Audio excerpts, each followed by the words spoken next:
Let me give some examples. Let me take 4 type of batteries.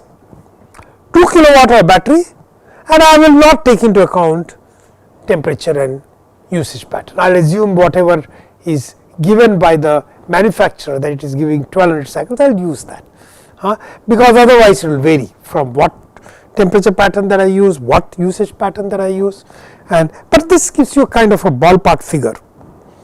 Let us take one battery which is a very low cost battery. It is a very low cost battery. This could be a very low cost NMC or could be LFP. So, it is a 2 kilowatt hour battery pack. Effective cost per kilowatt hour I have assumed as low as 10,000 rupees. This is the pack cost. So, cells plus everything. We are getting there, 10,000 rupees, it is close to that, and it is a 1000 cycle, it does not give you too many cycles.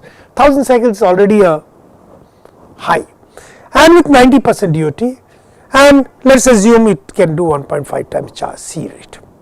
This is incidental, this will not be used in the computation. Let me take a second battery, it costs slightly higher, 12,000, but gives you 2000 cycles. I have just used it for computation. Then let me use a third battery, which is an advanced NMC battery. It costs much more, 18,000 rupees, but it gives me 5,000 cycles. And it can enable higher charge discharge. One would say, well, this gives you only 1000 cycles, this 18,000 rupees gives you 5,000 cycles, is so much better. We will show you what is good or not good. It is very important to understand.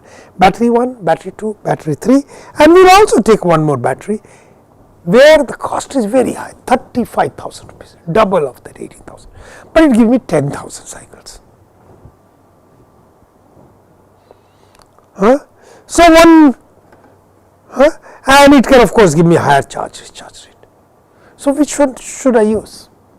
This is a question that all of you ever working in electric vehicle will come. What battery should I use?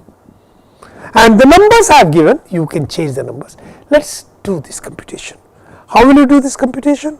We have used the expressions that we have just derived, and we will use the PMT or that long expression and do that. So, to understand the impact of interest rate, we take first 2 batteries, battery 1 and 2, 1 and 3, this is a battery 3, this is a battery 3. So, this is wrong, this is a battery 3, and depth of discharge is 90%, I am assuming end of life is 80% in both of them. And look at this as a function of interest rate. You look at it, battery 1 costs per kilowatt hour 12,000 rupees, 2000 cycles, battery 1 costs almost 7 rupees. Battery 2, of course, this is 2000 cycles, this is 5000 cycles. This costs much less, 4 rupee 50 paise per kilowatt hour. When the interest rate is close to 0%, when there is no interest rate. What has happened? I have divided 12,000 by 2000 and I have divided 18,000 by 5,000. That is when the interest rate is 2%. So, from there I have computed this ratio. But let us look at what happens as the interest rate keeps on going up. The 2 curves are merging, and at some interest rate this battery 1 will become cheaper. This is something counterintuitive. The point is, when you pay upfront low amount, the interest cost is low, and the interest cost will be there all throughout the life of the battery. On the other hand, if you pay a higher amount, even though it lasts for longer time, so one will say that effective cost should be lower, but the interest cost will kill you. High upfront interest cost can kill you. Of course, this will kill you only around 18 to 20% interest. I am just showing you the trend. It is important to learn the trend. See the impact of interest rate, as I pointed out, at 14% interest rate, that 790 for battery 1 becomes 11 rupees. But for the second battery, it is worse. You start with 5 rupees at 2%. At 2%, start with 5 rupees. But at 14%, it is 1022. It is almost the same. And if I had done 16%, 18%, you would have seen the crossing. Important to understand, we don't upfront capital cost kills. Now, this is an important lesson for many reasons. You know, in the West, in Europe, United States, Japan, most of these countries' interest rates are closer to 2%. Now, the interest rate does not matter too much, it does not impact the decision. And they take decisions saying, well, obviously I will always use green battery, no question of even considering the red battery. Makes sense to them. Then they come as big experts to a country like India, most emerging market countries where interest rates are high, and give talk, oh, this is so much better. And unfortunately, in our mind we have got so enslaved, and this is unfortunate, that even after 75 years of independence, we still say, well, they are telling, they must be right. We don't even apply a simple computation like this and just choose that.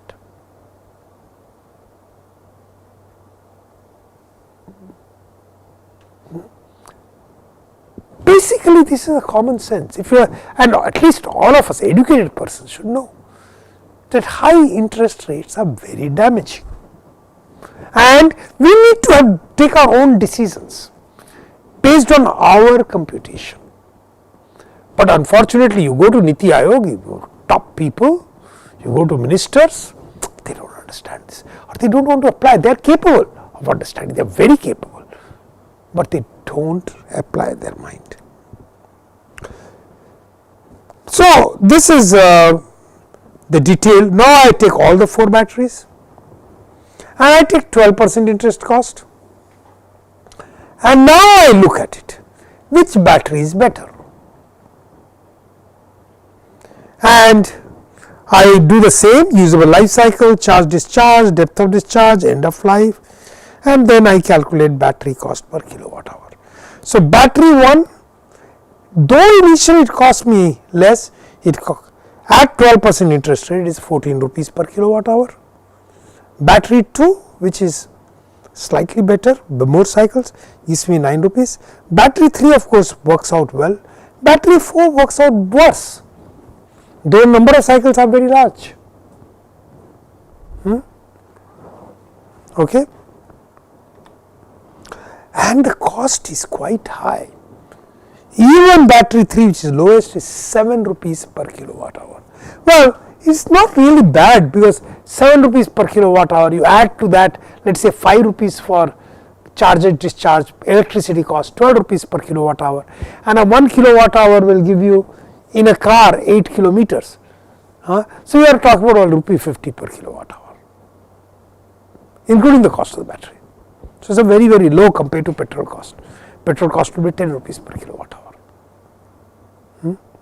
And so, but if you land up doing wrong battery, which we very often do, because we have not thought through the interest rate, we get hurt.